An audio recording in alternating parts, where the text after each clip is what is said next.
currently attempting to do this by doing random runs on C25, which is not the fastest way to get these final cards mastered, but it is, at least to me, the most fun way.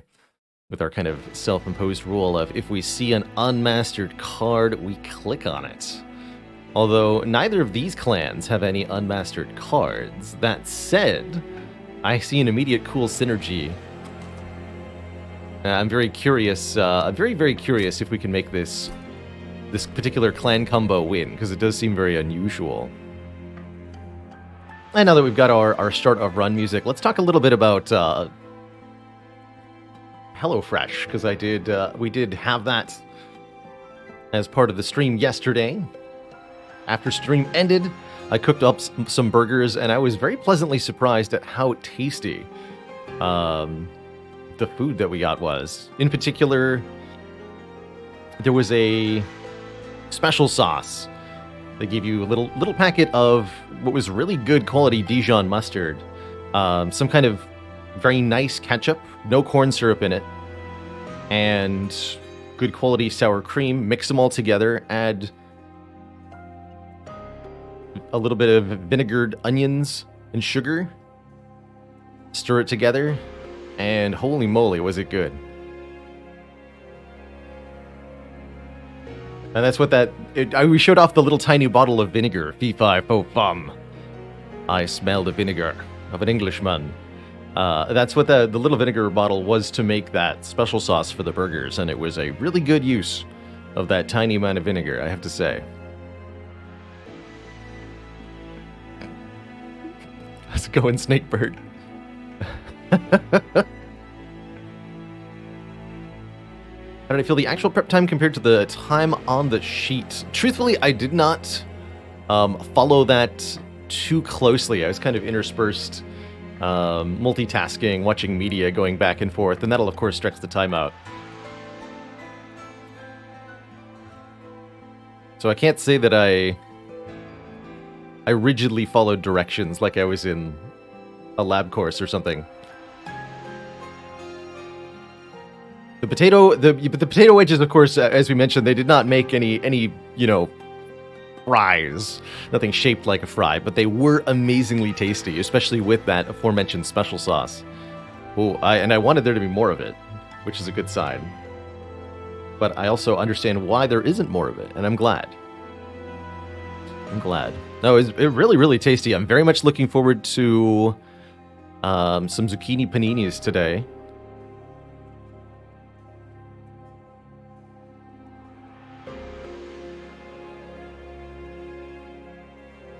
Hey there, Virokana. Hello and welcome. Tomorrow will be my very first time playing Chrono Trigger. I've played a few similar games in the past.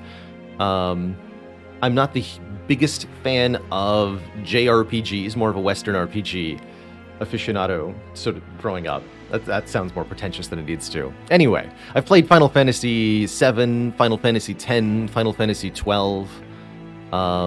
I never played Secret of Mana or any of the Genesis or earlier JRPGs. But our community game vote dictated this month that I must play some Chrono Trigger. So I'll be checking out that much beloved game tomorrow. I've definitely heard, I think, most of the music from Chrono Trigger, so that's going to be an interesting aspect to revisit as I'm experiencing the game for the first time.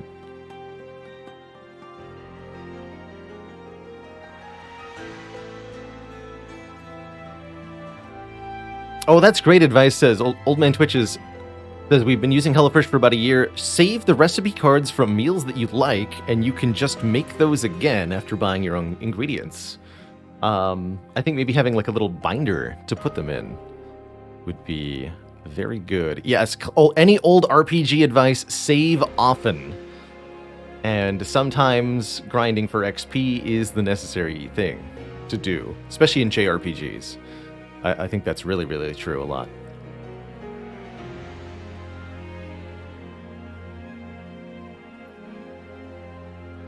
So how is our Monster Train run looking here?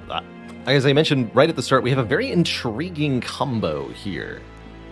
We have Sentient Awoken with Exiled Remnant secondary, so we have Reform cards with the Sentient. We started with an Edge Prior, which makes healing spells cheaper. That actually makes all of these restores and the glimmers free. What a crazy unit to be offered here. With a very unique infusion, too. The Edge Prior says, Resolve, restore 5 health to friendly units if you merge this unit with another. I think that's rather interesting. And we also started with 2 Molten Encasements, which can apply Stealth. All told, this is a very unusual, potentially extremely powerful, but potentially also completely useless deck. That's how I feel about it. And it's really all going to depend on what kind of Sentient we arrive at. My hope is that we can find the Sentient that does damage when healed, because then we can have an invisible Sentient that we just spam free heal spells onto to do damage with. But will that occur? Yes. Good. Explosive. Explosive Sentient says, deal 20 damage to the front enemy unit when healed, even if at full HP. And I think that is what we can absolutely build around for this run. I like an eat-as-you-go cookbook. They send you a recipe and all the things you need to make it. Then, if you like it, you start building your own HelloFresh cookbook.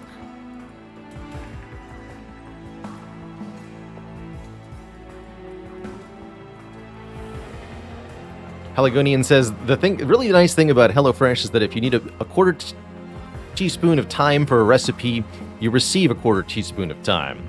That saves you a lot of time.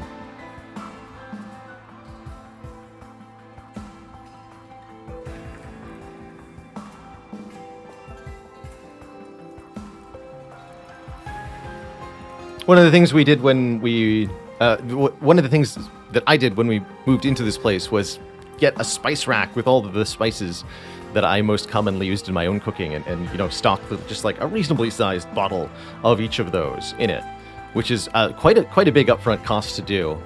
And it's been interesting over the course of maybe half a year. I've been able to observe how much of those spices that I've actually used, and for many of them, it's quite a small quantity.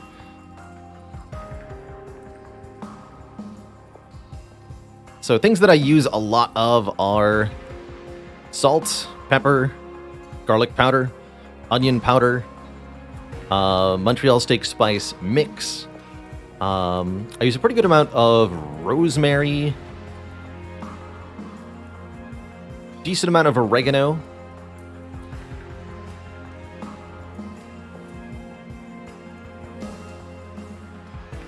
We had a mango habanero mix, and we're already gone with that. That went over really well. I liked the mango habanero.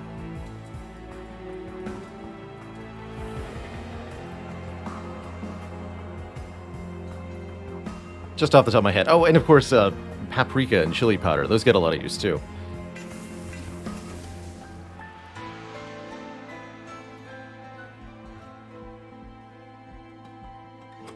My hope is now that we can just abuse Invisible Sentient to do horrific things to our foes. And wow, interesting.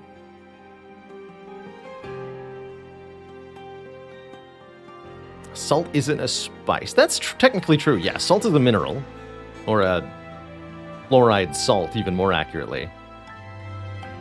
It's an ionic compound, 1 sodium and 1 chlorine. And then maybe there's some iodide or something sprinkled in. But keep it on the spice rack and use it in cooking recipes alongside in a similar way to spices. So I kind of mentally organize it with spice. But yes, salt is not a spice. But it is quite nice.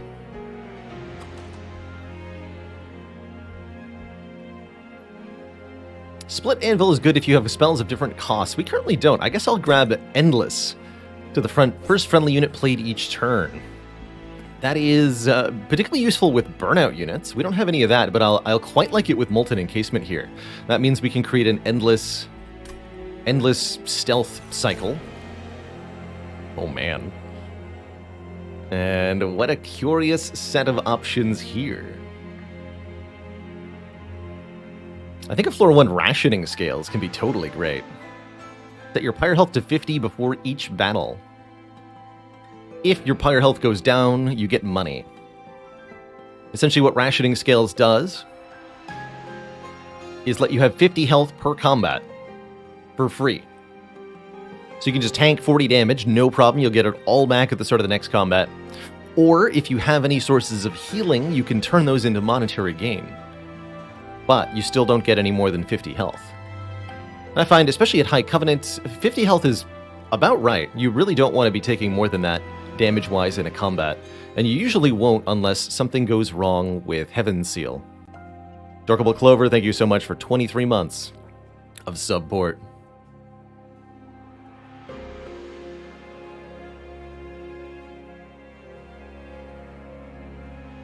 Consider using an acid source. Vinegar. What I definitely don't do often enough in my cooking is add a little bit of vinegar. I think that is probably the one thing that I could change that would make the biggest difference.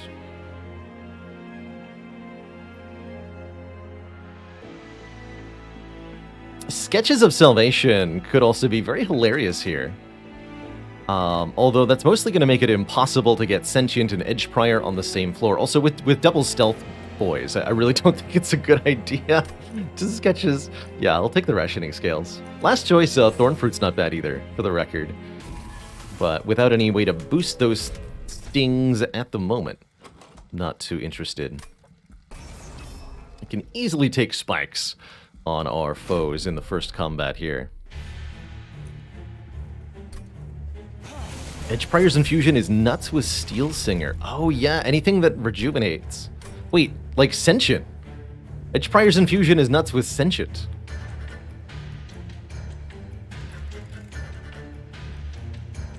Neat.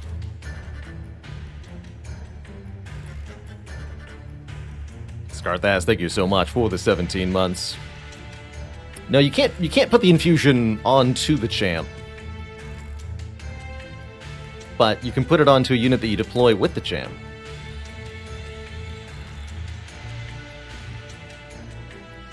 Nothing to reform. We'll be able to do lots of damage. Well, define lots. We'll be able to kill the Protector.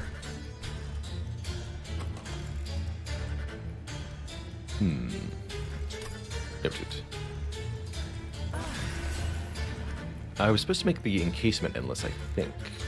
This is fine, though.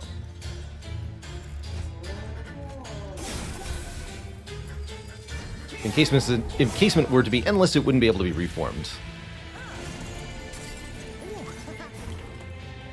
Alright, Collector up top can... Steward, excuse me, up top can easily deal with this Collector. If we put the Molten Encasement down first, and the first unit each turn put on the top floor gets Ember Drain. And since this unit is dying, they will perish before the Ember Drain can sap their energy. This also means that we've now created an endless Burnout 1 Molten Encasement by just reforming it, which we can do thanks to the combination of the Votive Key and these primitive molds that are in our starting deck, which is going to allow us to do some very, very bust things. These are 1 capacity? That's overpowered. Probably meant to restore down here. But I wanted to make sure this guy didn't get through.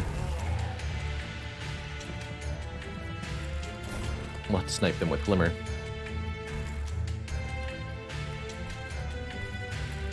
Worst case scenario, nothing bad happens because Votive Key. Because of rationing scales. So if we do miss a little bit of life because of misplay, it's NBD. Okay, you become endless up here. You're gonna get deployed down here. Make sure those die. And I guess do some damage, sure.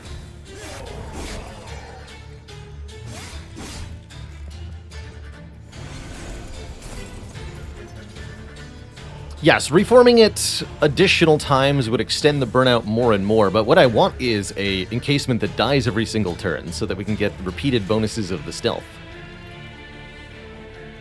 Much better that way.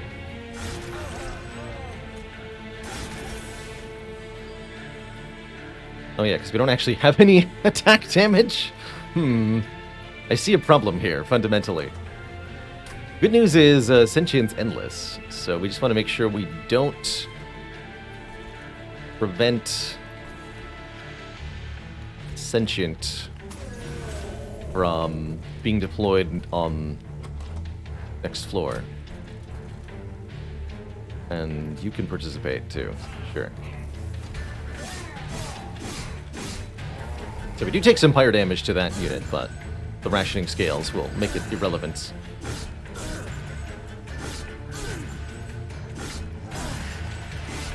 What we'd like to do is find some ways to stack regeneration on our champ, perhaps.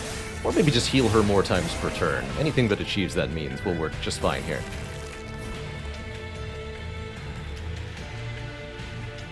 So we have because we have this votive key artifact, we can apply endless to any unit that we play. Just the first one each turn that gets played is going to be endless. We actually didn't draw any of that, huh? I guess the stealth stewards are going to do the job. That's fine.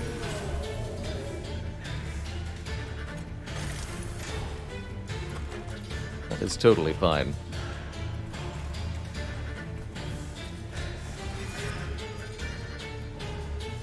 All right, buddy, you get him.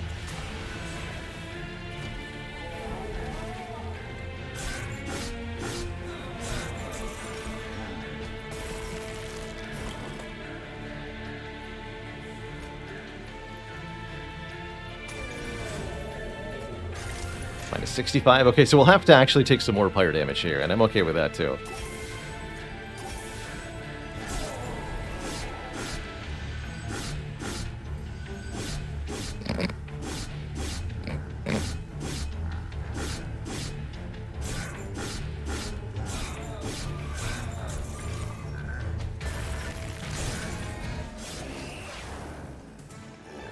Can already tell it's going to be a very silly run.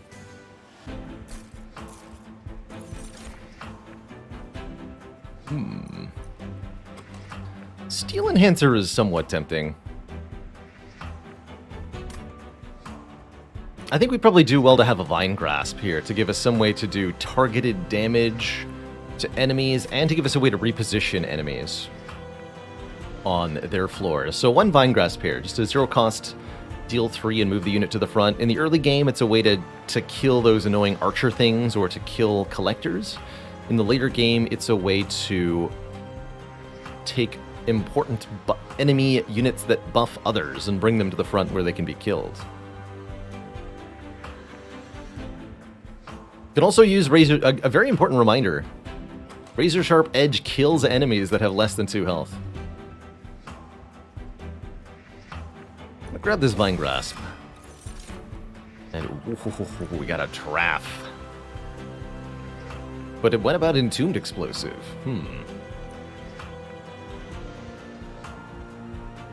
Choices, choices. Giraffe is definitely a very good card in any deck with Primitive Mold. And also with Votive Key. It's just really nice here. I think Entombed Explosive's ability to do 50 damage is also very, very swanky. Giraffe is going to combo really well with the Stealth. I'll take this Giraffe. I think I'm most confident in being able to use that for redonkulous things. So are we prioritizing Awoken Banner units or Remnant Banner units? And do I care for a Merchant of Steel this early? One of the toughest choices, I think, in any Monster Train run. Do you go to that floor 2 Merchant of Steel or Merchant of Magic? Choosing to upgrade spells or units. In this case, I think spells could really, really benefit from an upgrade, particularly spell power upgrades on the Glimmers.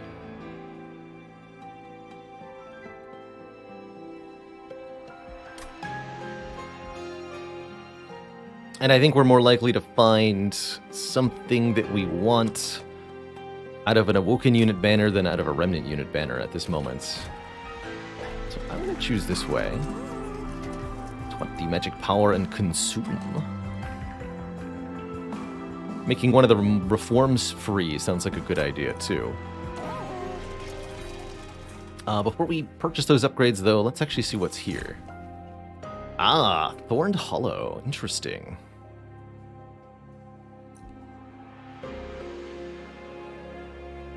Capacity and spikes 10.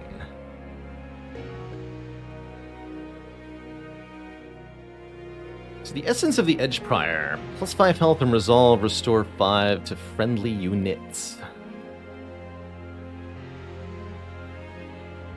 That doesn't...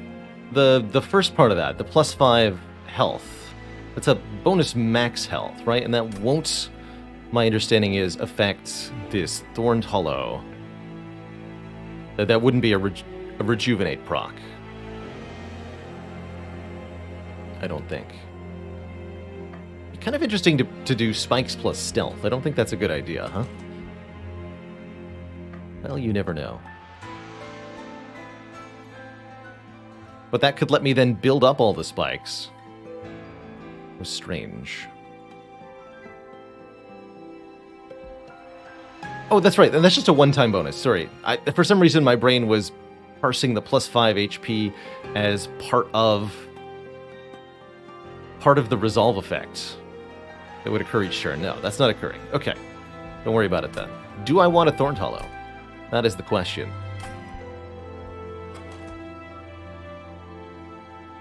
Unsure. Like, the thorns don't persist if it is reformed. I'm really not sure the stealth works in my favor here, because enemies can't strike the Thorned Hollow if it is stealthed. But I suppose the role of the Thorned Hollow would be that of a boss killer.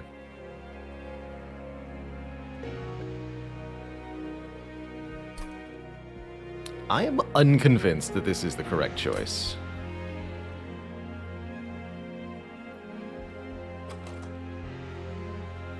Yeah, I'm unconvinced. Could take the Sweeper. That's certainly an option. Giraffe infused into Husk Hermit in particular could be interesting. This gives it multi-strike, not any damage bonus though. Interesting. I'm going to skip both of them. Don't really like either, is where I ultimately land. Alright, we'll empower one of these glimmers to consume. Only one of them can consume, though. Might want to make the other one holdover.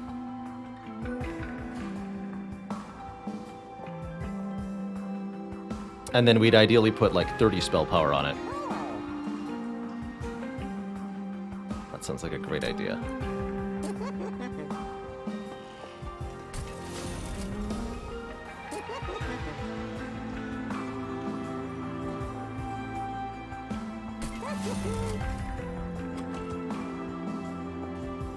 That's what I want. We could get another cost reduction. If I pay for a reroll here, we'd have 15 left, which could be 115. I don't think that's enough to buy the other upgrade anyway. So I think I'm going to not pay for a reroll here, just take our money. Do I take this money, though? That's the real question. We've got a Divine Temple coming up. That's good. Another Merchant of Magic or a Hellvent to duplicate. Choices, choices.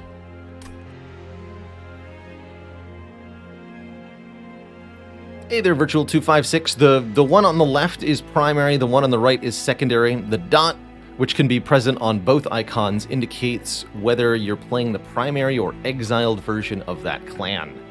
The exiled version has an alternate champ if they're your primary clan, and an alternate set of starting cards. So, with the exiled version of Remnant here, we have primitive molds instead of the drag unit, which we would normally have in their place. Since there's no shop coming up, I don't think it's worth it to take the cash here. Let's go into our battle. We're restored to 50 shard health. I will definitely take a unit draft as we refused our first unit. This game is on sale on Steam right now. Well, that is definitely worth a mention. Good stuff. Uh-oh.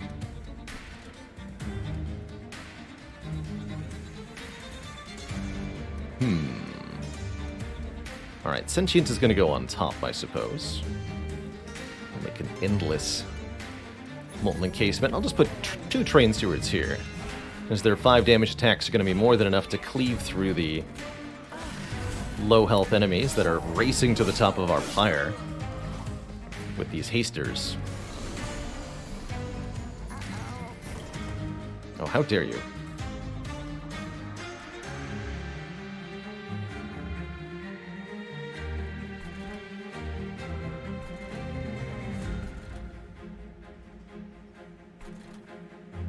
So, if we play the Restore up top, I believe that will kill both the Clergyman and the Conduit Infiltrator. That means that we have room to play this Glimmer to kill the Collector here. And what I'm going to do is play the Edge Prior. That makes these both free. We play Restore here. They'll both die, since the Sentient will heal again. Glimmer kills here, giving us our $50. 2 kills on the bottom floor. Going to have to deal with the boss, though, and that'll be harder.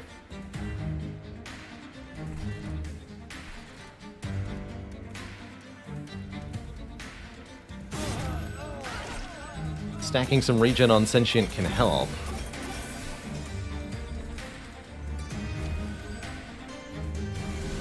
It's the sweeping boss. That's actually good, I think, for us. This Glimmer allows us to pick off the stealth parts. Draft just gets killed instantly. Let's give them some stealth.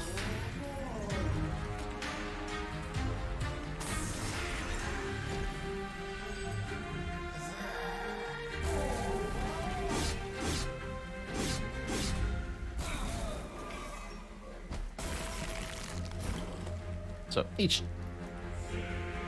turn is essentially one movement of all the enemy waves. Let's see, what have we killed so far? 2 Train Stewards and the Draft. I'm hoping for the Draft back, but... Oh, nice. Very good. Very good. And it has enough health to survive the first hit now, too. Let's make this thing endless. Actually, wait. Do we want to? Yes, let's make this thing endless. Get some stealth for more damage. Stack more regen here. Get the Steward involved too.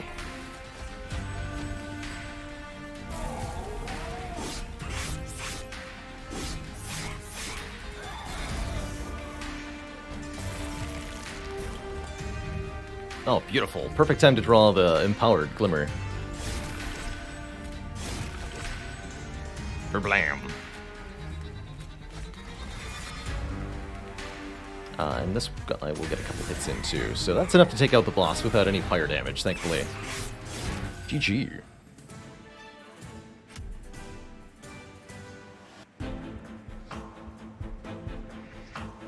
GG. Way more combinations than you thought previously. With the DLC, it's 6 factions, 2 combinations each. And that is a lot of different possibilities. Do I want another Glimmer? No, I've got a holdover Glimmer. I don't need another copy of Glimmer.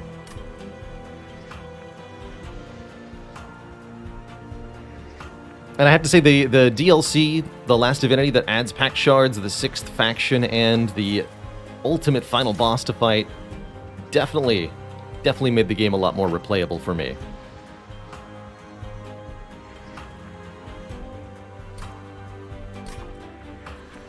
Gee, is there a nice little breakdown? Yeah, the clans are Hellhorned, Awoken, Stygian Guard, Umbra, Melting Remnant, and with the Last Divinity DLC, the Wormkin. And since the Wormkin can combo with all 5 other clans, it's you can actually kind of like visualize it mapped out here. The base game is this 4x4 matrix, 16 possibilities, and then with the DLC it extends to a 5x5, so 25 possibilities instead of 16. For combinations. That's pretty good.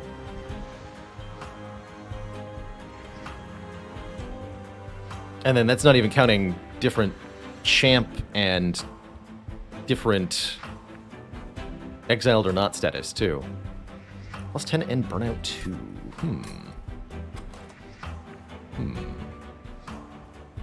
Interesting with the draft.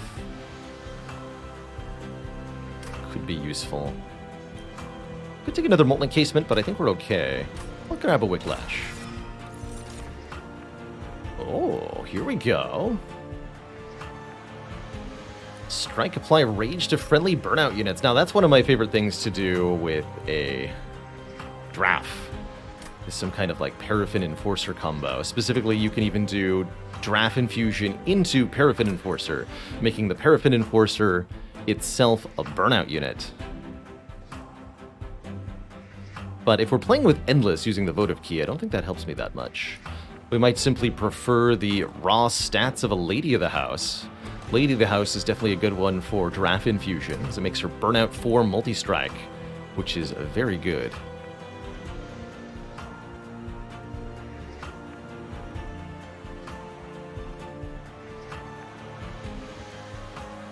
The gimmick for the Wormkin are called Echoes. They're a special resource that accumulate on each floor. Many of the Wormkin's cards are infused. They'll have a purple border, and that gives you 1 charged Echo when you play the card.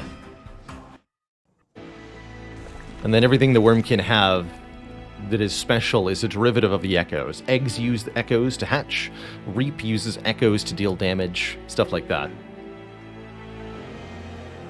But it's all about the charged Echoes at the end of the day. We've got some really good options for this Hellvent. Look at the Remnant. Let's see what's in the Divine Temple first. Oh, there is 30 magic power. So... oh man, okay. And Intrinsic 2. Spicy.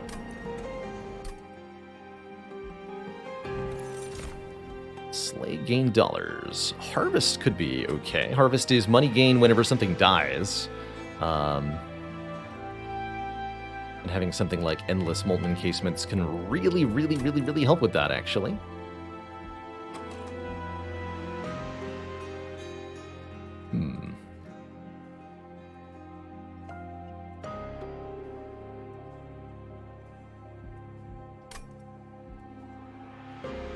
Interesting. Infuse that into the Edgeprior?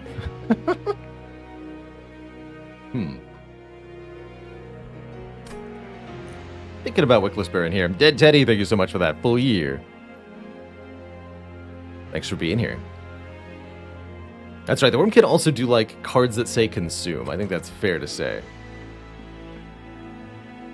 So, we've already got the Lady House and the Draft are paired.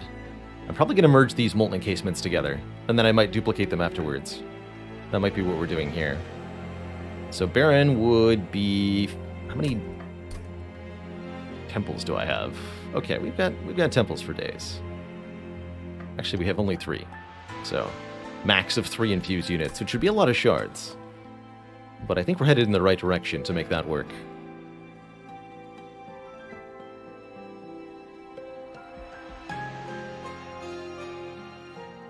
So maybe it would be Baron with Edgeprior infused behind Sentience? With Molten Encasements. Yeah, I like that. Okay. This will be our last unit we take then.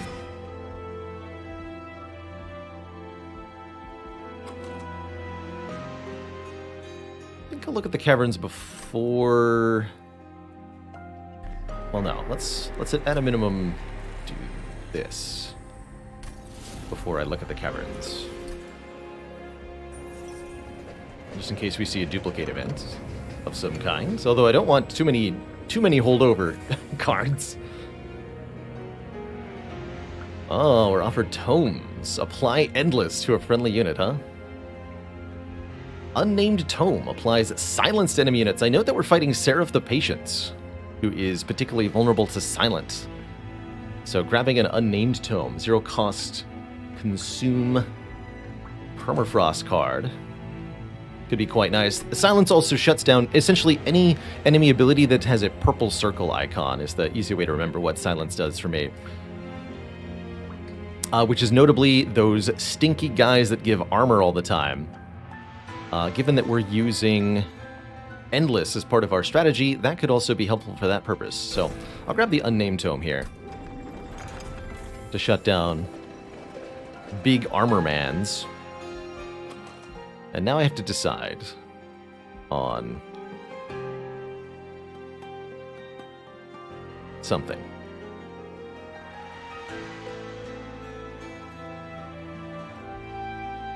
Which is what I'm going to duplicate. I don't think we need to duplicate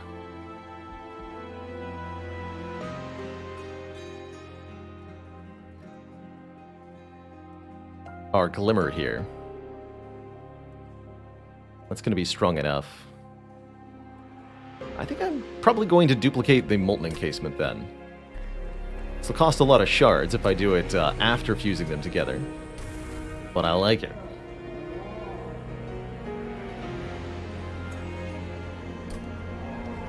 This creates a unit that now applies Stealth 4 when it dies. And then we're allowed to make 2 of that. Although the Pact Shards increase quite significantly before our first boss here, Daedalus.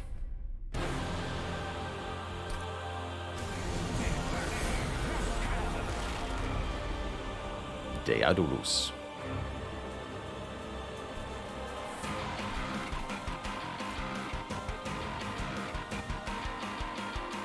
Is Sentience in this one? No, we want Wickless Baron to have Endless. That way, if he is killed in combat, we can keep him around, and because he gets direct stat bonuses from his property, those bonuses will stick around.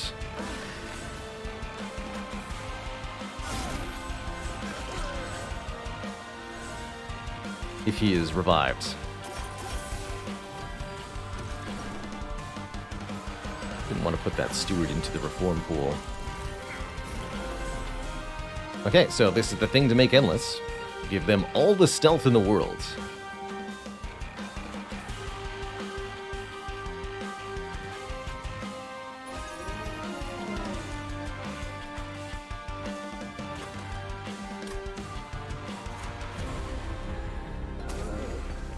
Ugh. Let's get those deployed. This version of Daedalus has the double bombs. Rude. Oh dear.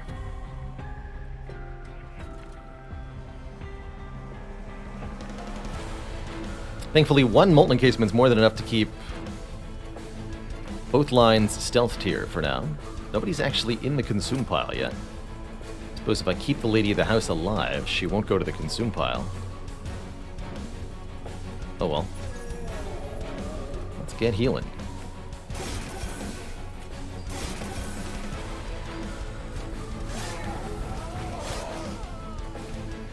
Really would like my holdover thingy, though.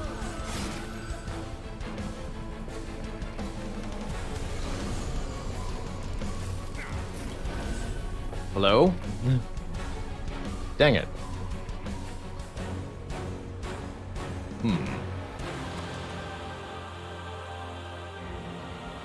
Unfortunate. So far, these primitive molds have been of questionable utility, too. It's okay. Ultimately, the rationing scale saves us from this being a problem. But still. Let's at least block the 9x2, you know?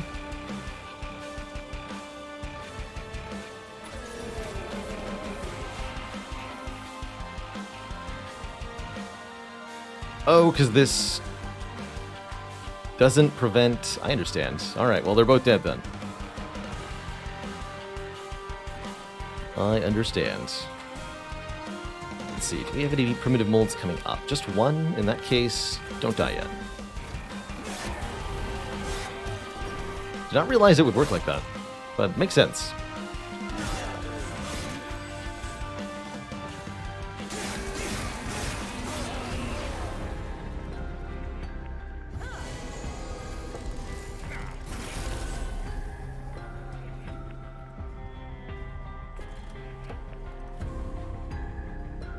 There's our draft. And we can now silence. Silence notably prevents the bombs from going off, which is kind of hilarious.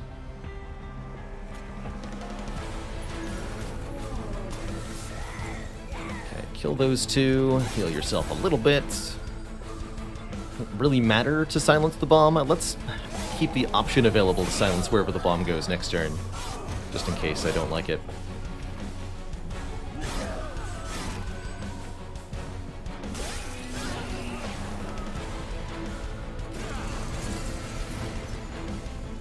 Oh, understood. We don't have a bomb this turn. That makes sense to me.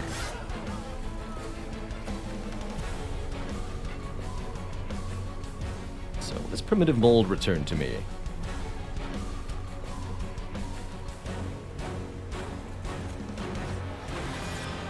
Draft.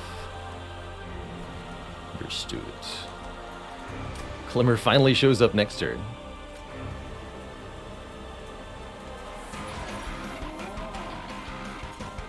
Restore here.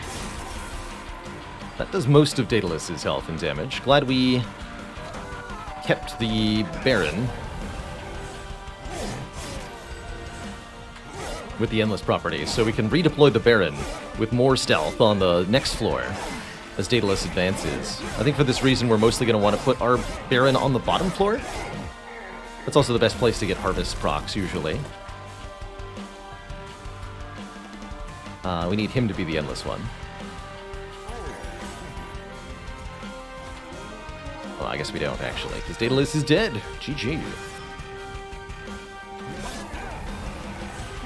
Hey there's Virtual256. I have played Celeste. We went through all of the A and most of the B sides on stream. That'd be a game I would solidly consider revisiting someday. I think Celeste is really, if you want to see all of the content in the game, you do have to play through multiple times.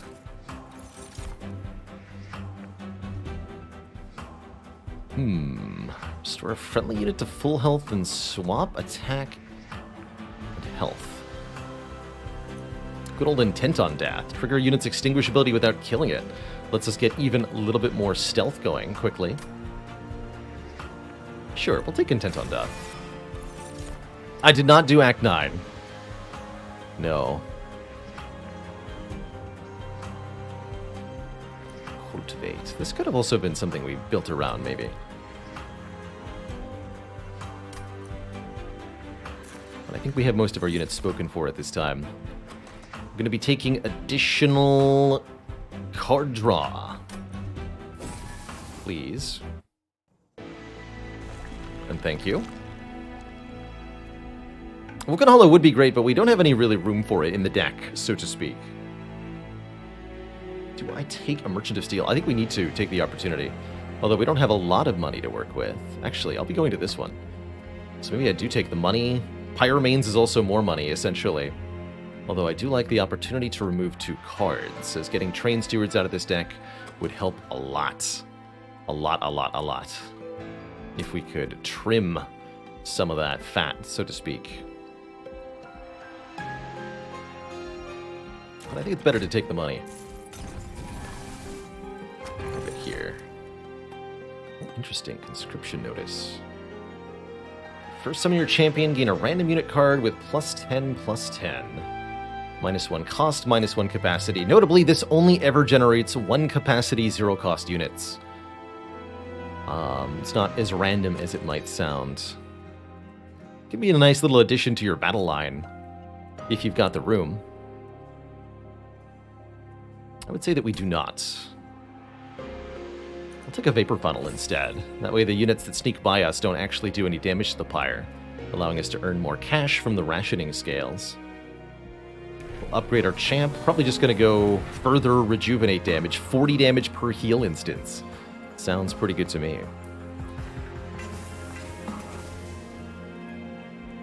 And we'll pay some shards for an artifact too. Love me Trader's Quill as a general rule. Big damage to the front, noticing a theme here. Whenever something with Consume is played, we've got a few of those. So this could definitely help. Vine Grasp every turn is interesting too.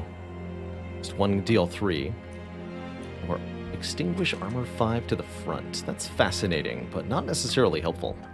Let's take the Trader's Quill. More damage is going to absolutely help. And now we're up to $425 redues. Do I dare give multi-strike to my foes? I do dare. Yes, I do dare. I might regret this choice, but I do dare give multi-strike to my foes. Partially because the Vapor Funnel means that things that get to the pyre aren't necessarily even going to get to attack. Partially for other reasons.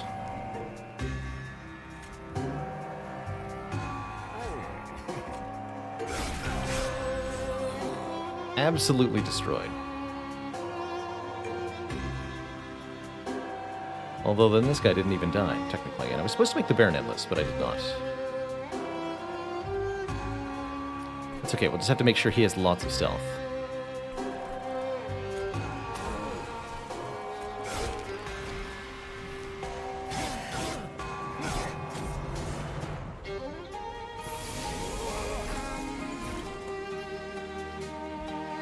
Here's our Edge Prior, and here's our Holdover Glimmer. Ideally getting both of those on the same floor is a thing, I imagine.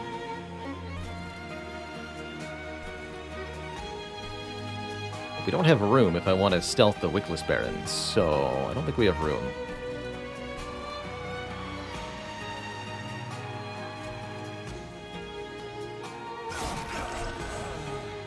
Now we absolutely need to make sure that the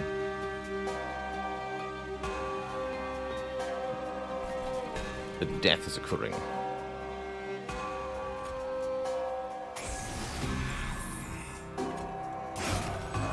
As much as possible.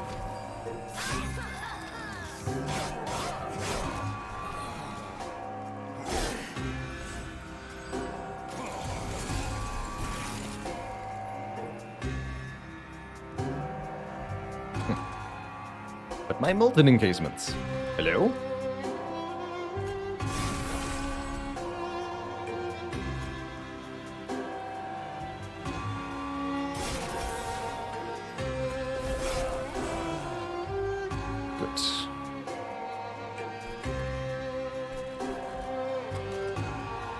Just let this thing die.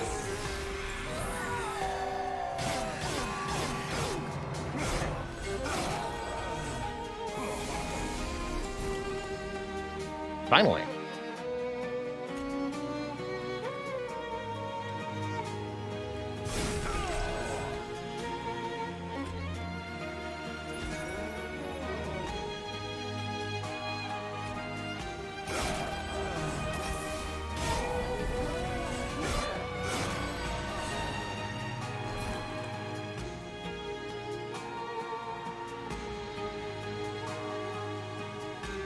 Apply Burnout 2 to the Molten Encasements.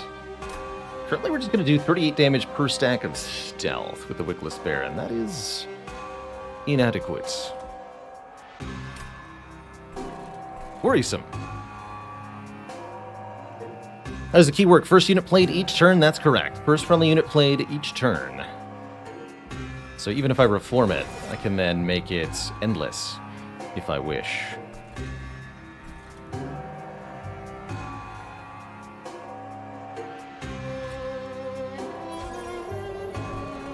You could say that it's going to be key to our victory. I definitely want to have that on top next turn.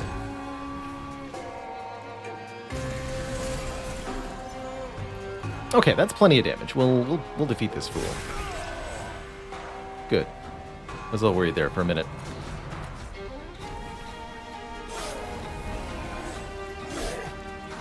Mostly it's that the Sentient is not helping here. For the boss fight. Which makes sense. She's more about the wave clearing. She's more about the wave clearing.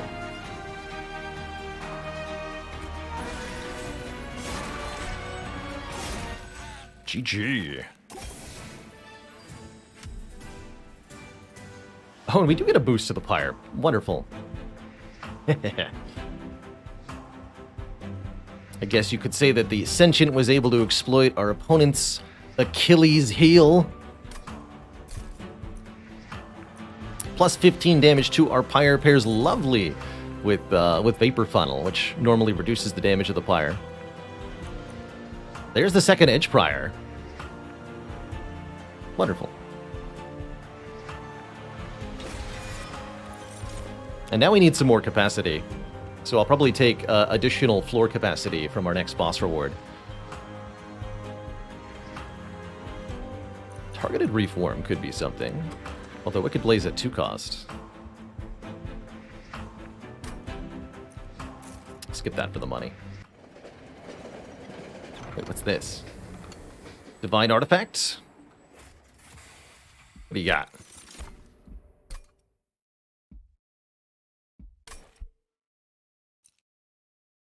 Units cost -4. I mean, I would appreciate them just being free for one turn, or for one fight. And units get -2 damage, or front friendly unit gets +10 on every floor every turn. I could also skip this for $25 if you really want to, but I'll take free units for a fight. I think that'll be great.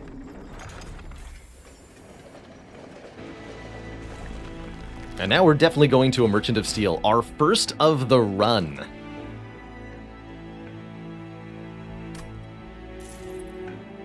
What we got? Quick. Quick Baron is a reasonable idea. Quick.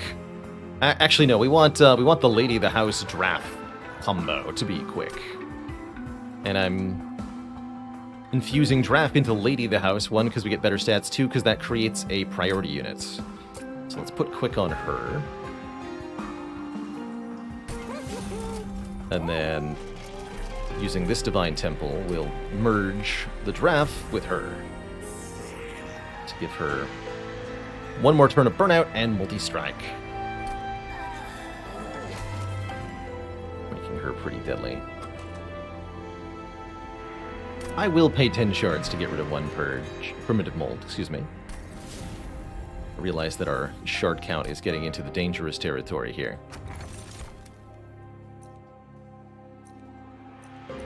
The card with Consume is played, heal 5 with rationing scales.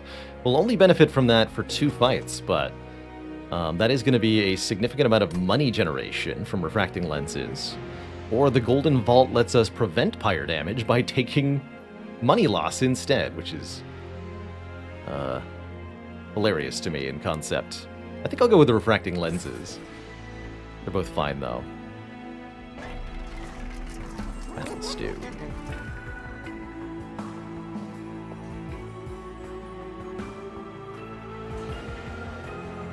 Don't want the Molten Encasements to have more health. Baron having more health might be a good idea.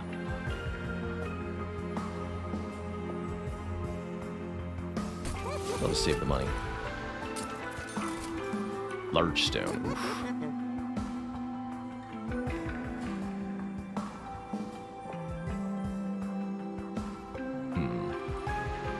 Oh, it goes with her, actually. Because she goes on her own floor.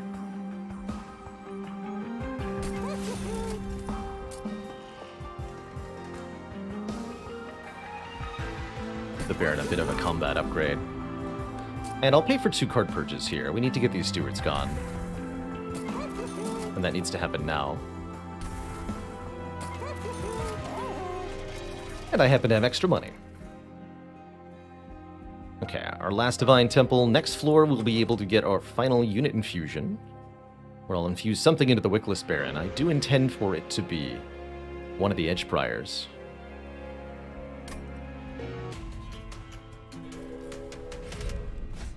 Spikes 4. That I can handle, assuredly.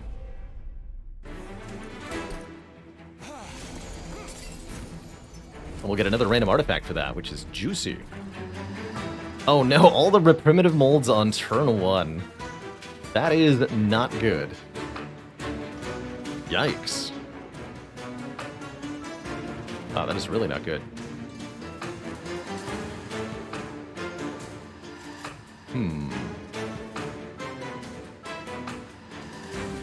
Alright, well, you're just going to take damage to your face. I want her to be endless or not endless. She'll be fine. You're the endless one.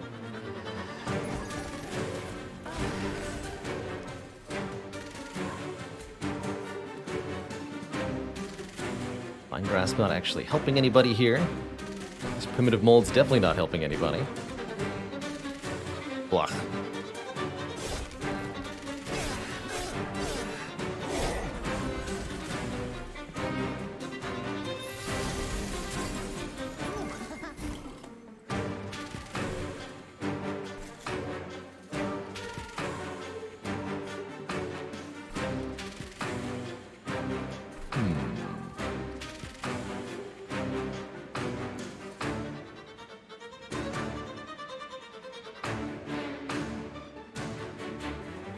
We have a problem.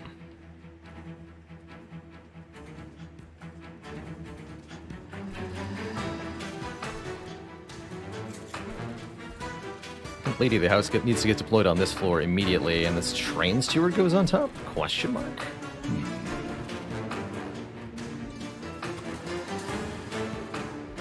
We're going to lose our sentient. I don't like that.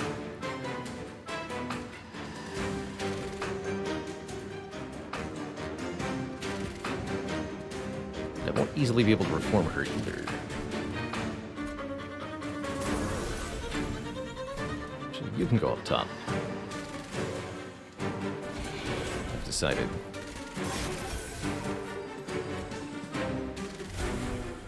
And can't trigger anybody's extinguish ability because nobody has... Actually, wait. Yes, we can. I forgot you can do that to collectors. The money they give is an extinguish ability, so if you use Intent on Death on a collector, you get to double down on their money.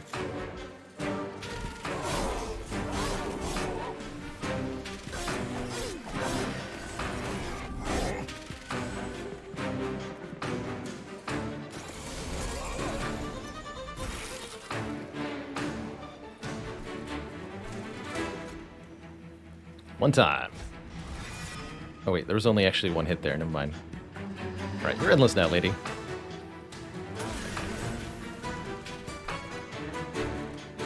It all seems fine.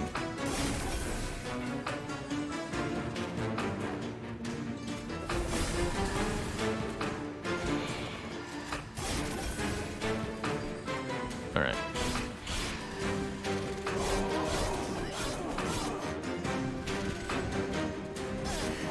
Get him, Vapor Funnel.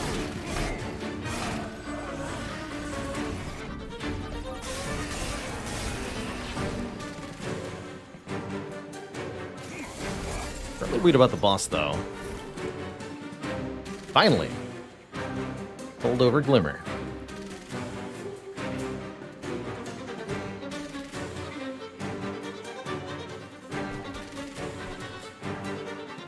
But then there's no room for the Molten Encasements.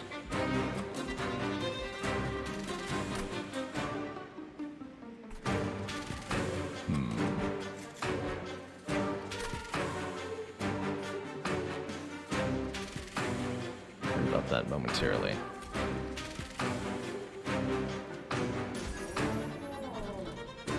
This is fine.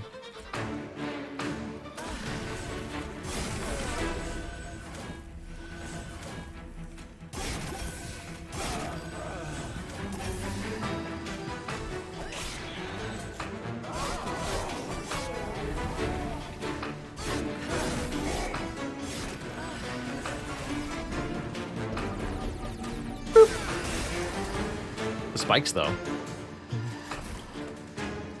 The spikes, though.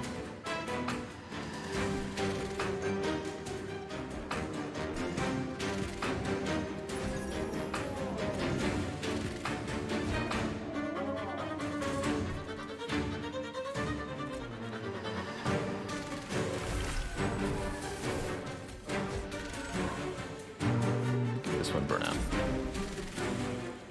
Fire will kill you.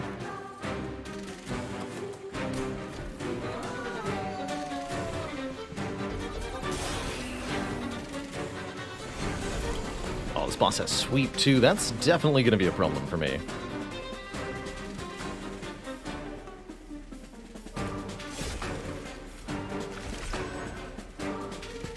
So he's endless, but she has better stance.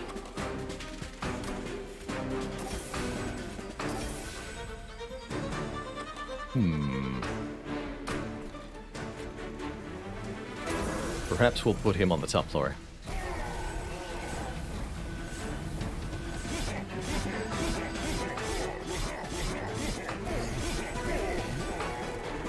Let's see what we're doing here. Okay, minus 249 more, and that's with burnout occurring.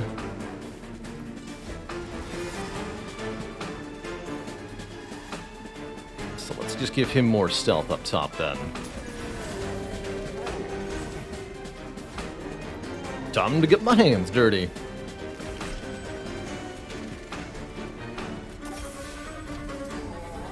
Gotta make full use of our 3-tiered wedding train in order to get this to active kill the bosses as they come in.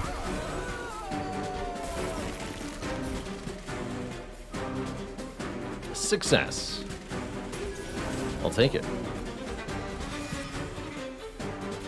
Burn out one Edgebriar? Sure. Get in there, buddy. GG.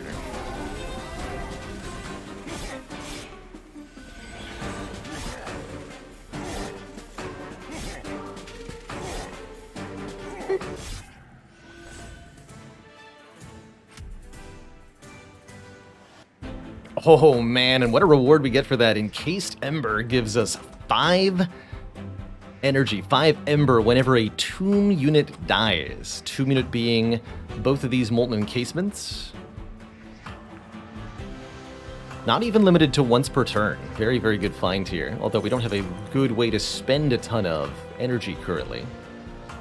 Focus Growth could help with that. Although Engraft is definitely the card to take here when it comes to just like pinging Sentience Rejuvenate.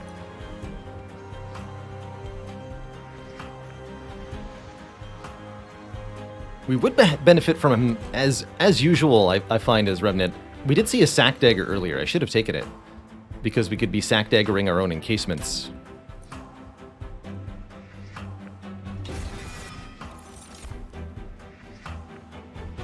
Deal damage to enemy units equal to 3 times the number of friendly unit death this battle. How often are we actually getting friendly unit deaths, though? Not as often as we need to. Mortal Entrapment's quite good. Apply Daze 3 to an already damaged unit, a good way for us to deal with bosses, in particular. And we wanted a way to spend energy, so let's grab the big expensive card, sure. Sure, why not? Now, Merchant of Magic or back to the Merchant of Steel? I could definitely see a benefit from going to a Merchant of Steel again. What about our final floor?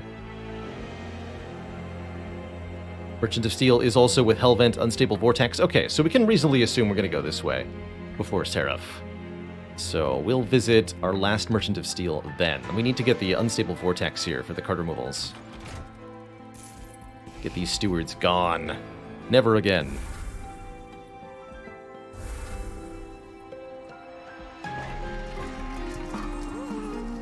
Double stack. Dazed 6. Potent. For when you absolutely positively must never be attacked again. We've got in here. -2 cost. Intrinsic.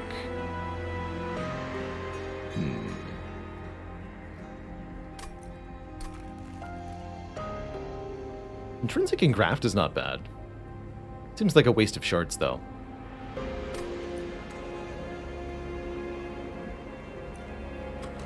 What did we decide we were going to merge into our Wickless Baron? It would have to be one of these Edgebriars, right? Maybe that's not worth 25 shards either.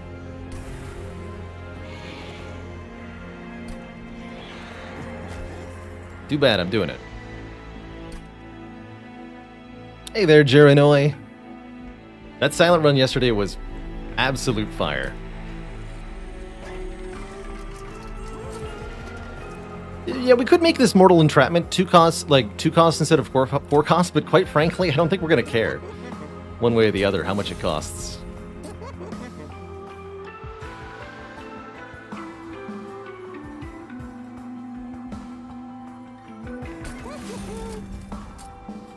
Do not think we're going to care.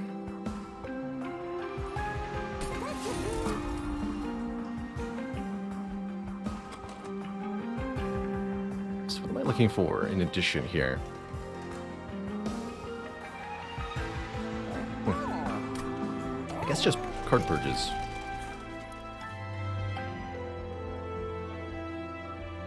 Probably go Herzl's Horde, Concealed Caverns next floor. So with another Merchant of Magic coming up, I'll just save the rest of my money now. 145 shards going into Arcus. Good. Arcus summons these dark shards, which penalize us for taking particular actions on particular floors, kind of like a game of Simon Says.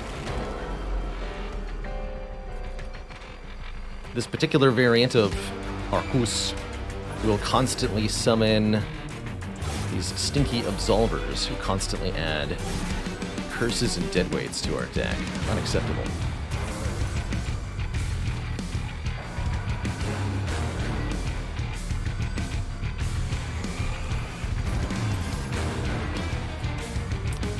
So, one of our units dies on the floor. Well, that's not going to happen.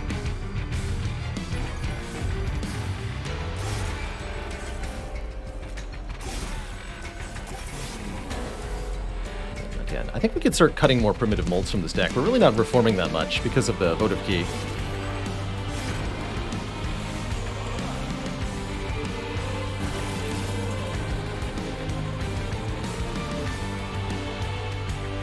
So is it stealthing time? It is.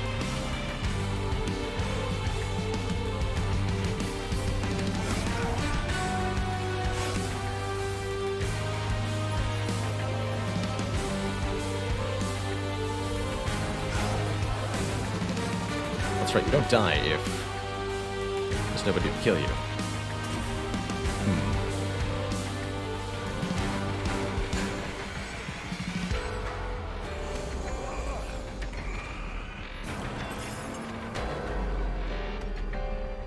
Such problems. And here's where you can see we just want one more capacity on this floor to fit the Edge Prior behind the Wickless Baron. And then with one Molten Casement in front. Maybe even we want both of them. Oh well. Although notably, we can't get stealth if there's no enemies alive to strike us. But I guess that's where hitting our own units would be very helpful. We just kill all the enemies and then kill all of our own units too, with our spells. Perfect. Play a non-Morsa unit on the floor. Why, is that going to be a problem? So here, 4-cost Mortal Entrapment? Whatever, I have 8 Ember. You know?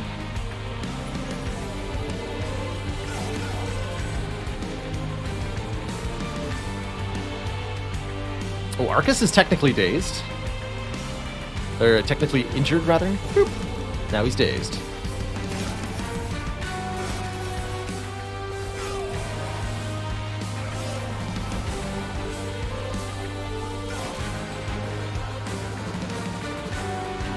So much damage coming from the combination of the Trader's Quill and the Sentience ability. It's real spicy-like.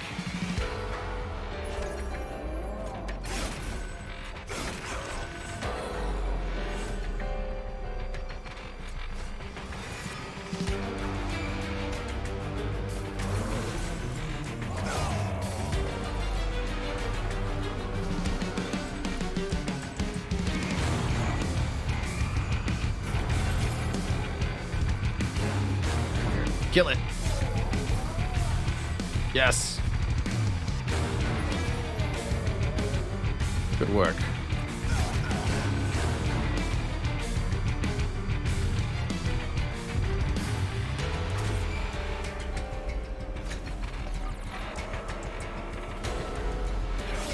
Thou shalt not, that's right, thou shalt not let a unit die on the floor, thou shalt not play a spell on this floor, thou shalt not summon a unit onto this floor. I guess stealth and dazed kind of don't work together, huh? That's fine by me. Daze him anyway.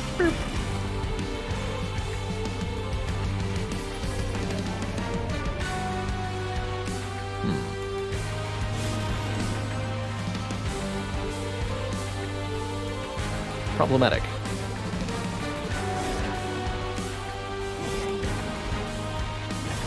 Definitely seems like the Baron is not doing enough damage.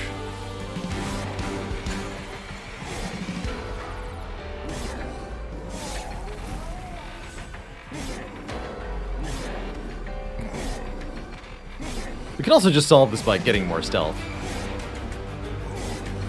Hey, King Nern, this is indeed the OST. Monster Train's OST is fire. One of the things that keeps me coming back to this game.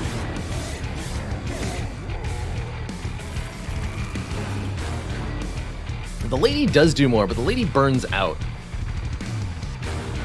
That's her problem.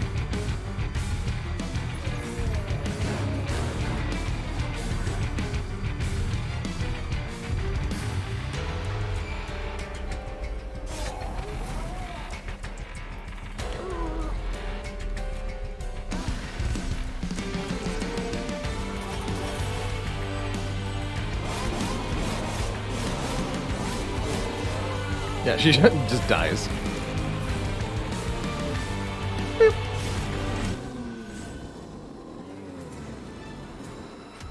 We can increase her burnout by a little bit, but not by a lot.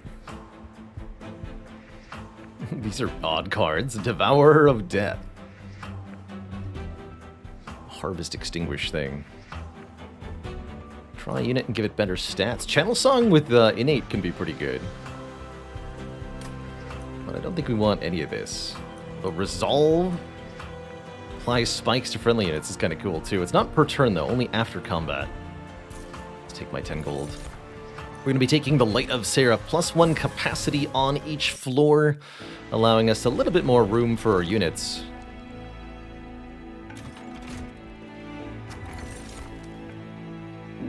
Chance to remove all buffs or more energy. I don't think we need even more energy. The Encased Ember alone should be enough here.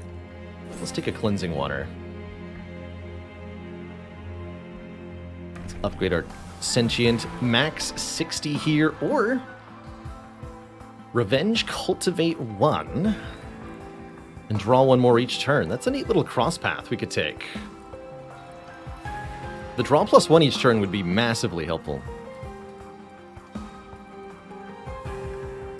So I really like taking the cross path. Hey there, Phil's username. I'm doing great. I had some very delicious hamburgers yesterday. And life is good. Life is really good. Extra upgrade slot on spells is interesting. Floating Fungus is odd. Regen restores more health. So the regen doesn't last longer, it's just more powerful. Extra upgrade slot on spells is definitely what I'm going to take, though. That enables us to further upgrade this Holdover Glimmer. Or to further upgrade... to, like, max out and graft somehow. Gotta love a good burger. Holdover and graft, very, very good here. I could make Mortal Entrapment Holdover. Not a random question, Phil. I do get that one a lot. My username comes from the Baylor Demon of Dungeons and Dragons, basically a Balrog, which I was very fascinated with as a, I want to say 14-year-old when I made my username. And I've used this username online for almost 20 years now.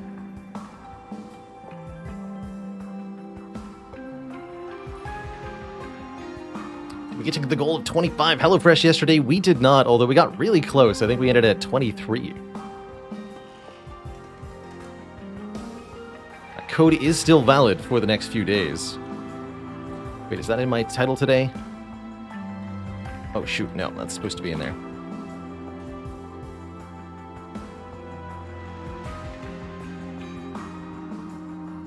We'll be having shoutouts for that HelloFresh code until the month ends, at which point our business will be concluded. I'll still be a customer of HelloFresh, because I want food delivered still. But it won't be in a sponsored capacity past a few more days from now. Hey there, Bargol. So what am I holding over? Love to hold over the intent on death, but you have to remove consume first before that works. We'll put holdover on the engraft. That's always very potent.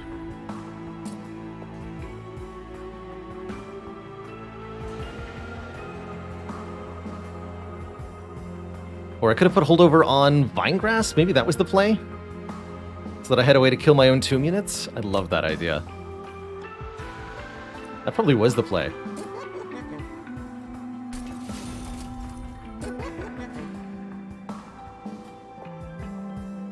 Let's at least make the Vinegrass do some real damage. There is an Eternal Stone.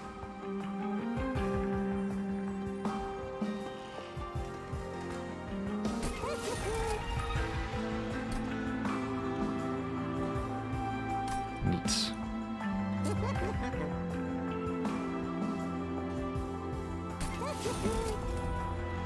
A lot of money.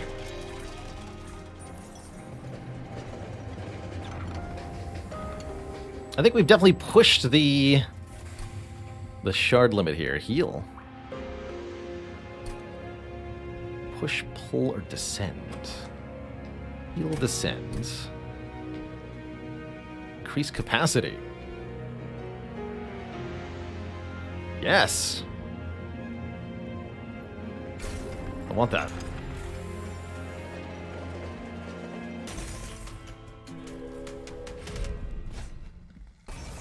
I think you will likely have an easier time taking some shards versus taking no shards. But you could definitely have a very hard time if you take too many shards. Certainly that is possible to do.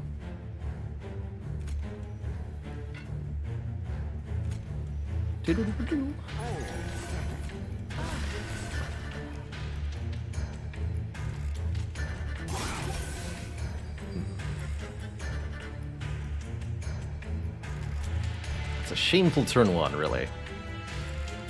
Don't want to give him burnout, I don't think. Although he won't have burnout when I resummon him. Sure, have some burnout. That Ember Drain, though.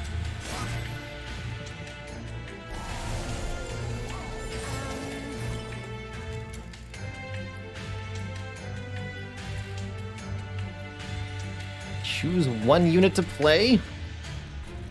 Ah! Oh wait, I know what to choose. Yes, I know what to choose. Dog Barker, thank you so much for the 18 months.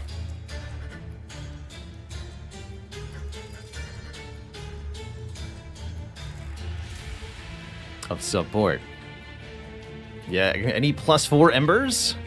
How about we deploy our Molten Encasement with Endless, and then instantly kill it with Vine Grasp. That activates our Encased Ember, which means we can now play everything.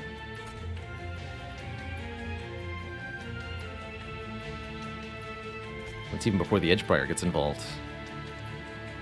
I'll probably use Glimmer up here, so we do get the Collector, in fact.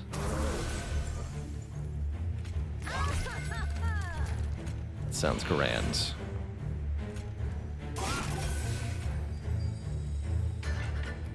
Oh wait, but you don't end up stealth, so you end up dead. Oh, that's funny. Whoops.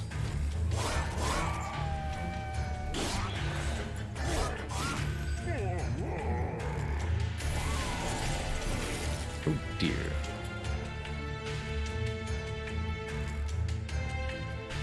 So we can actually silence these to prevent the Ember Drain. I hadn't considered that possibility before, but it's very much correct here.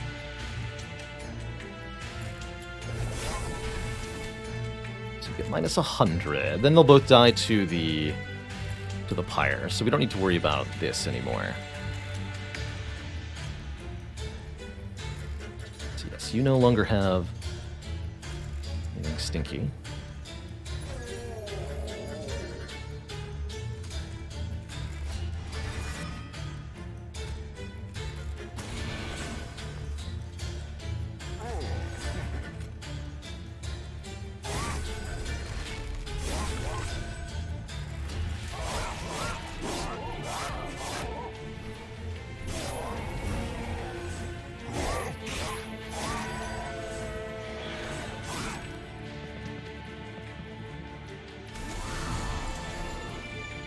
These frontline units with 290 health are quite difficult to deal with.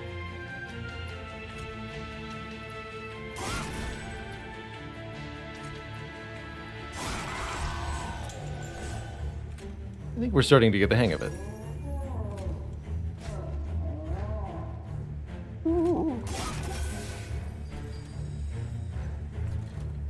Those are fine. You get dunked. Too much healing can be a bad thing here.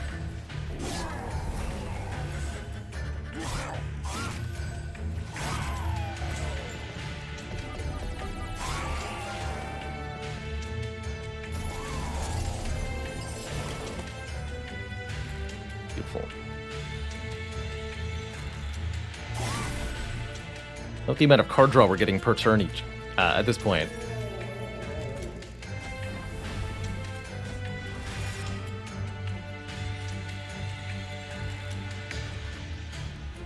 Wait, that even applied to itself? Hilarious. Wait a minute.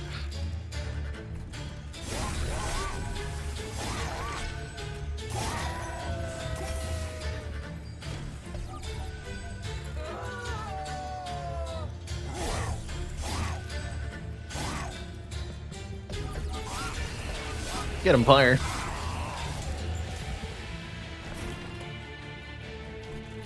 You got this.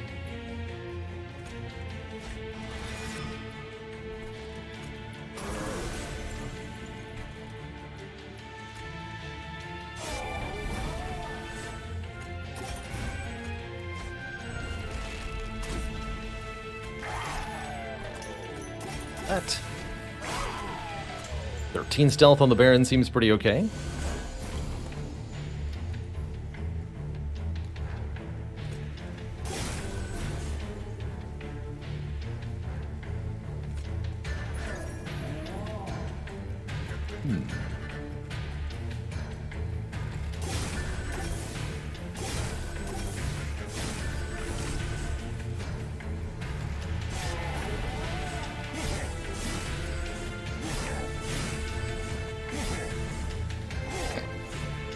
Again, the Baron just needs to do a little bit more damage.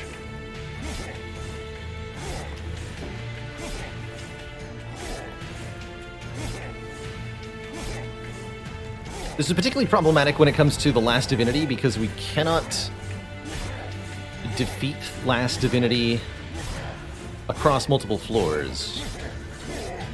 Once the Relentless phase begins, that boss will attack on all 3 floors simultaneously, and then immediately go to the Pyre.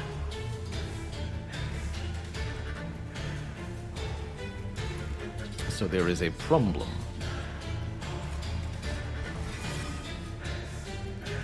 So our Baron did not return? That's even more of a problem.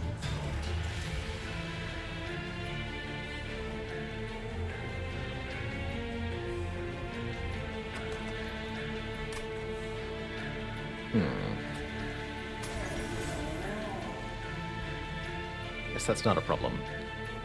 Necessarily. Because we're winning. Hooray!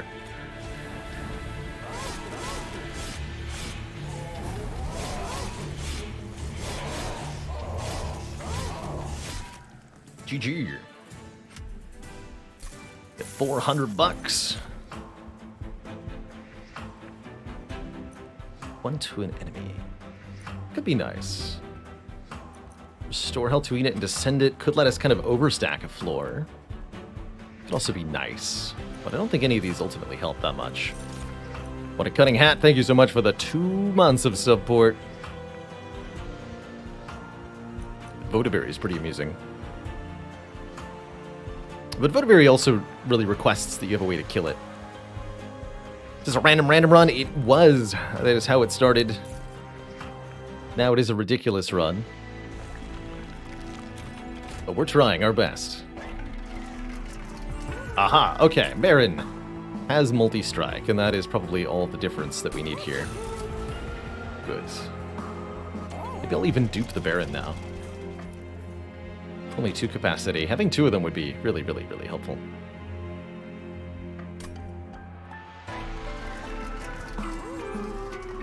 Two units get plus 30 health and burn out 1. Oh boy. That's how we kill our own toon units. Perfect. Perfect. Well, that's flawless then. We no longer have essentially any problems.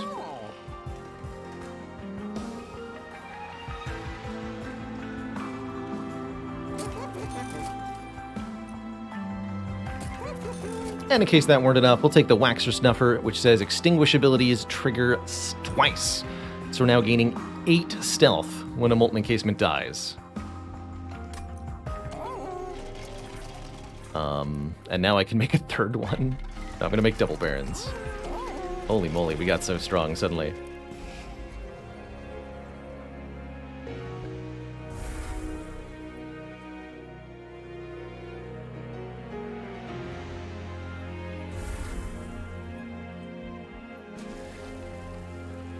Yeah, easy mode, here we go.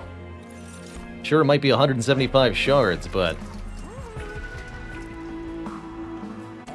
oh well. In fact, I'll even take 10 more shards so that we can purge a card. Lose one more restore here. This should be wonderful. I think we can absolutely positively handle the Divinity now. Gonna be a new problem.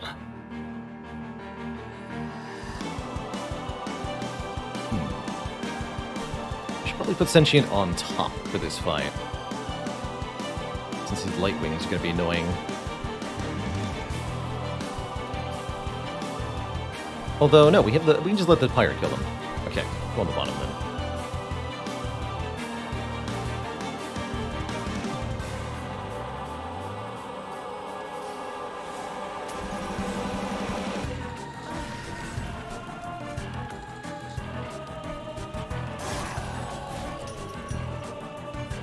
This version of Seraph will gain attack power every time we either play a spell or unit on this floor, which can make him very problematic in a myriad of ways here. He just attacks for huge damage. That 8 stealth, that's ridiculous. That's the entire fight. From one man's becoming die.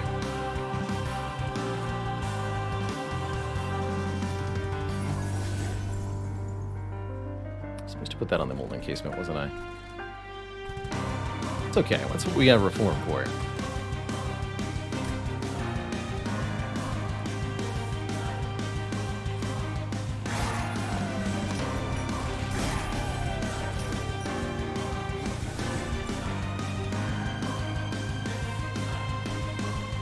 Let one of them go here. We'll let the other one cycle.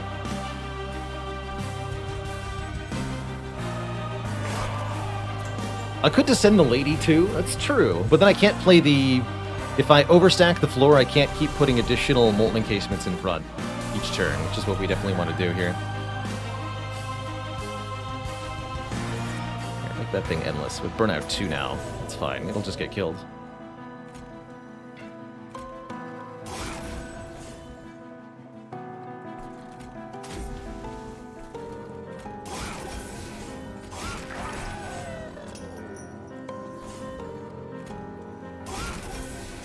I don't really care how strong Seraph gets. His attack power is going to be completely irrelevant, unless you're going to be ignoring it in so many different ways.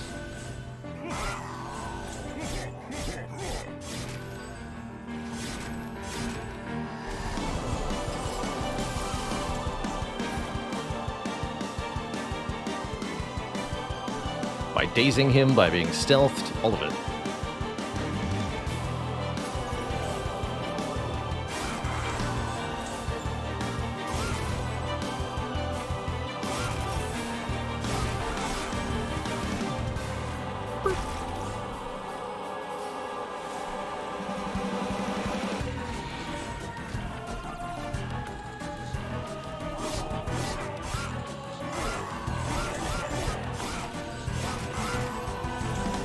That didn't work how I wanted it to.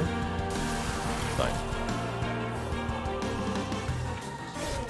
That also didn't kill it. I understand. There, silence him. Kill you guys. Stun him. Yeah, there we go. Can't do nothing.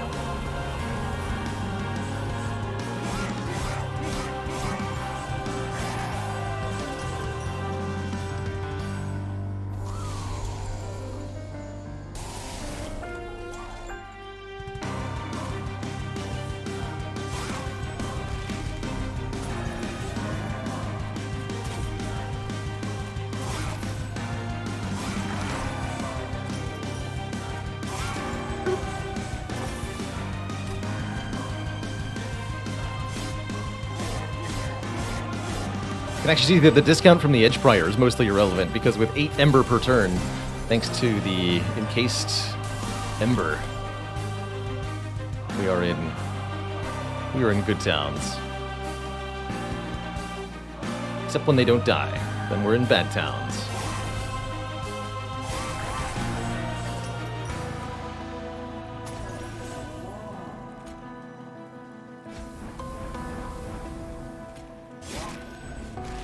Beautiful.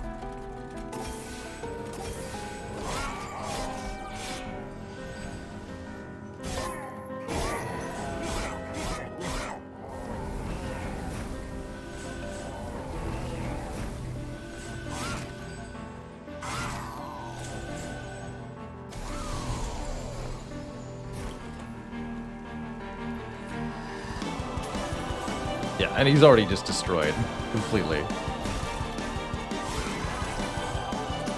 Poor guy.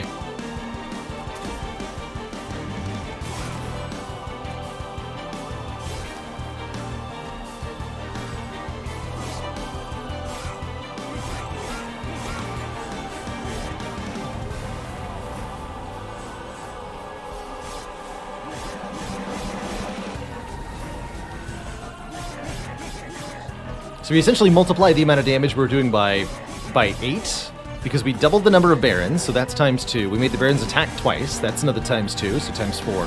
And we doubled the amount of stealth, so they last twice as long, times 8. Between the last fight and this fight, we have 8 times effectiveness, essentially.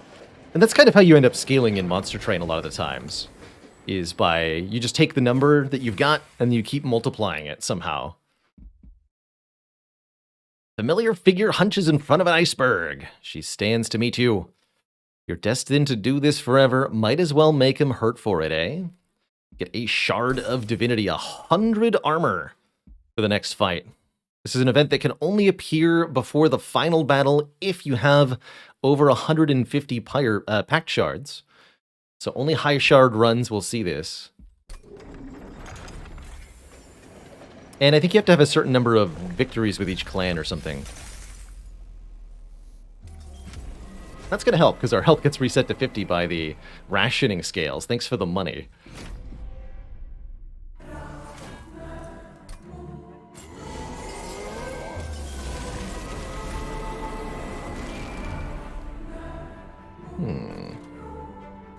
Well, that is not the turn one I wanted to see.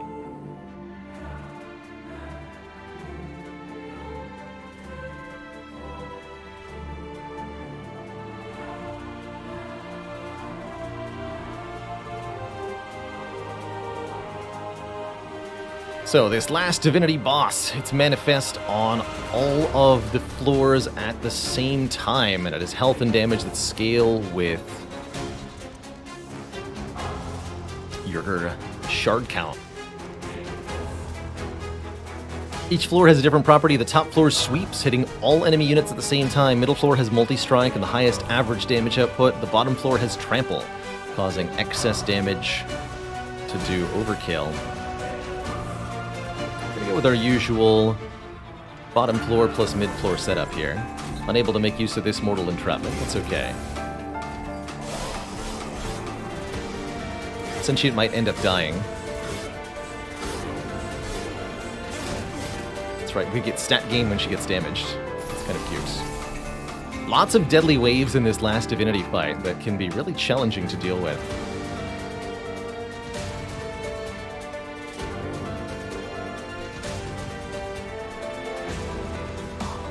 So do we employ the stealth immediately? That's my first question.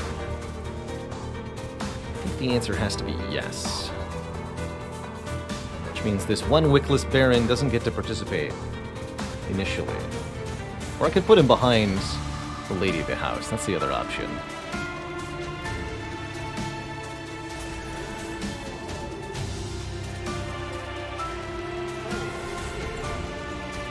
Let him do all this. Just a worrying amount of damage not being done here.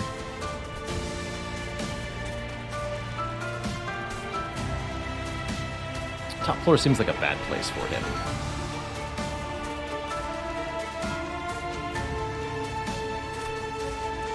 Get to play also.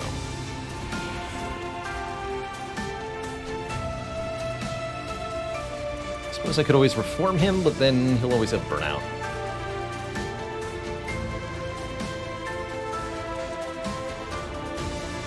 I like our bottom floor setup. I don't like how much damage we're doing on this turn. But what can you do?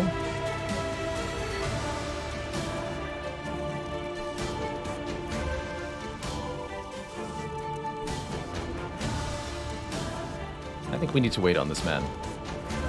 I've got armor.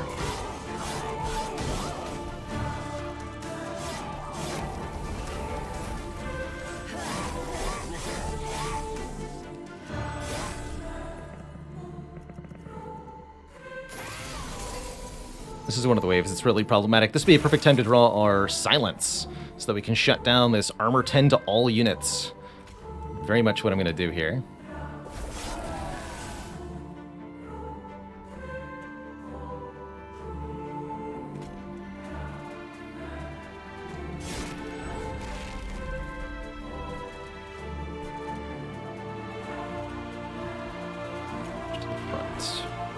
Or do I want to kill my own molten encasement immediately? I think I need to kill this. Actually, that doesn't even kill it, I understand. Well, never mind. It's fine. We'll lose a little bit of pyre armor to these two. Probably some more here. Actually, if I was going to vine grasp anybody, this guy to the front seems more reasonable.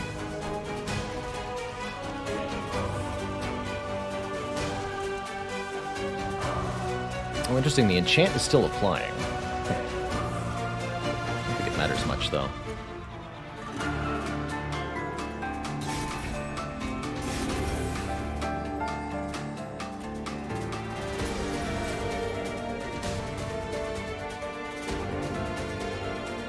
So you come to the front.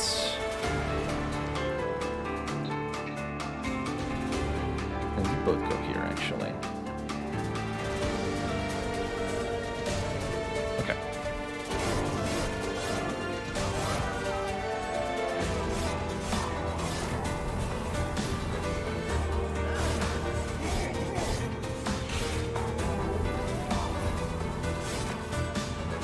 It's not doing enough damage to the actual waves, though, is the current problem. Once we get our holdover stuff, that'll be better. Fortunately, these waves slipping through isn't too much damage to the pyre. This is the real problem, though. This mini-boss of swords. Can't simply solve this with stealth.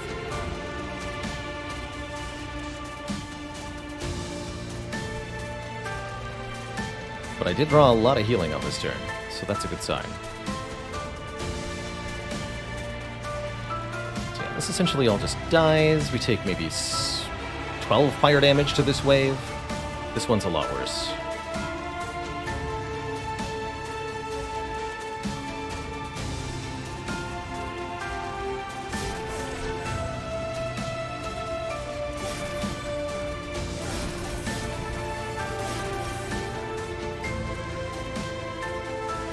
Just gonna do as much damage as possible, though.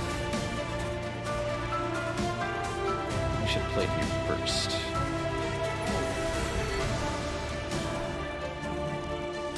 Oh, right. I'm gonna go with that was not ideal.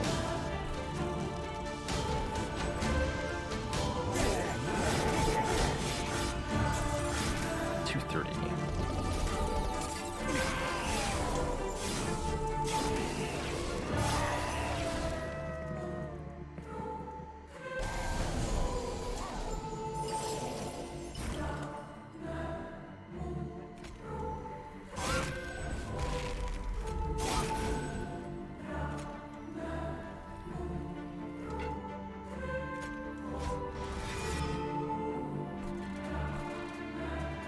Okay, let's start reestablishing stealth.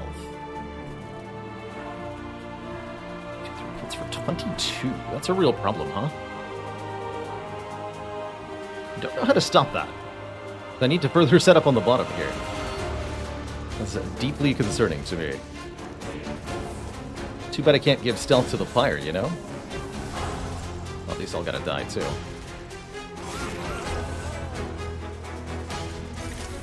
Uh-oh. There we go. We've kind of created a gap. Hopefully we'll have enough fire armor here.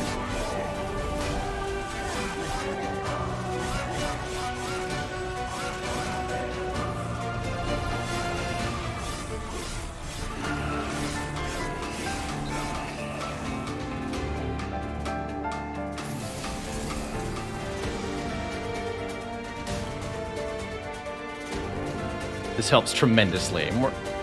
Absolutely tremendously. Life-saving mortal entrapment here. I wasn't sure how I was going to deal with this thing. But mortal entrapment is the answer. Daze it 6, the pyre can kill it. Beautiful. I think we made it then.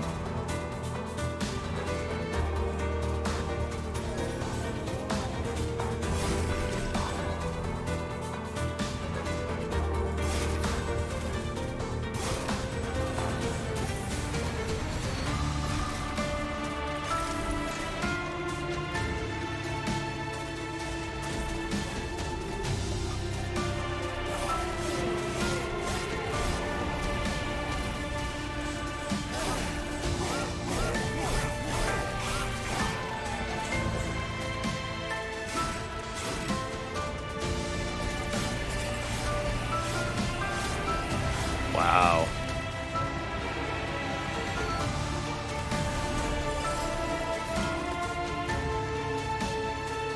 This guy is the real problem. Last Night of the Disciples. We'll need to do the same thing to him, essentially. While also not losing to these two.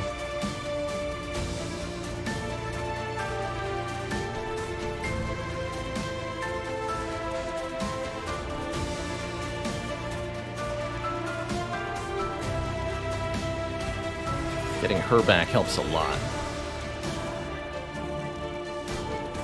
Stop this Gilded Wing Cold.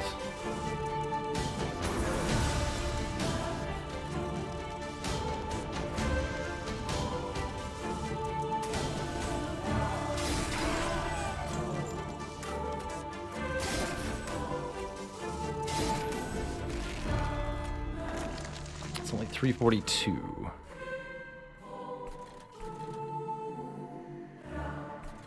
Hit for 65 by 2. Be a perfect kill.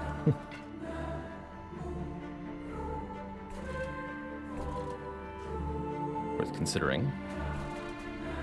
Also think about pulling the conduit redirector to the front here, and then hitting them with the holdover thingy next turn. Let's do that.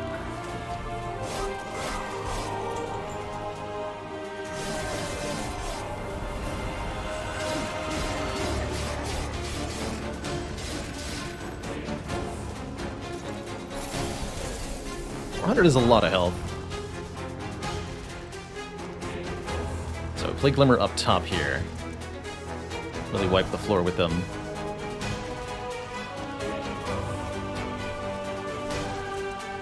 Stealthy Boy is not here. It's fine.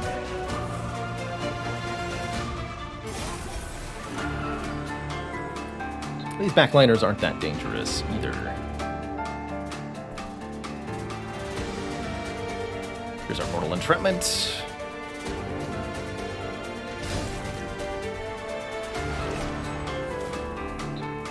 Good, they're all dead.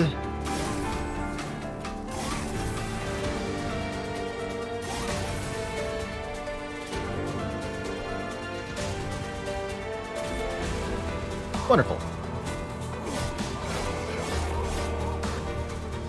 Yeah, the Mortal Entrapment lasts many turns, so we just play it early. And if we can draw it again, even better, but I don't think we need to.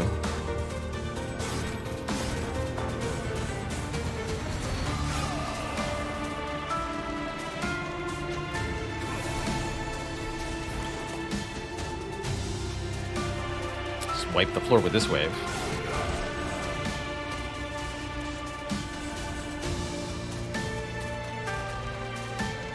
Deploy you. Intent on death you. Graft. Form. More stealth. This looks fine. Going up top, he'll be 6 dazed with 50 damage. Yeah, real shout out to Boone of the Blacksmith for carrying this run. I don't know that we would be winning without it, by the way. Fortunately, this Vine Grasp is actually not strong enough to kill her own units. Disaster.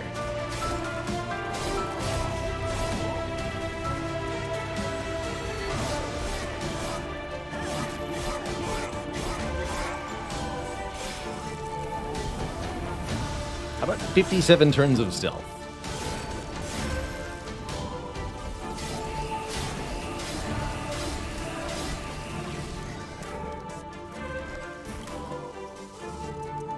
X. This is, in fact, the end. GG.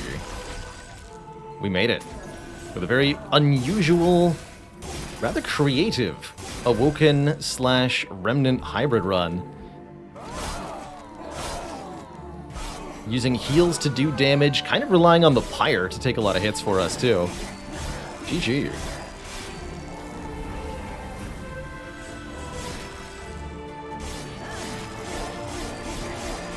Okay, we can speed this up.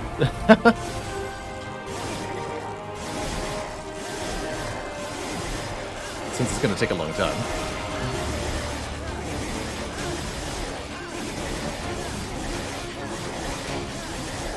GG.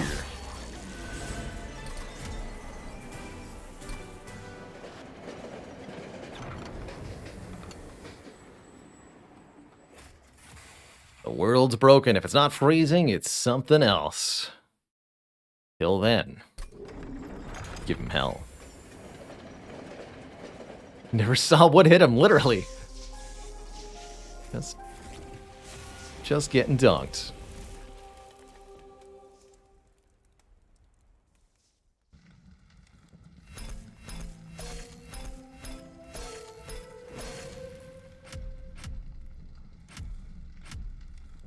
New record for Endless applied. Hold on, we have to know what our record for stealth is. If that wasn't it, then what was?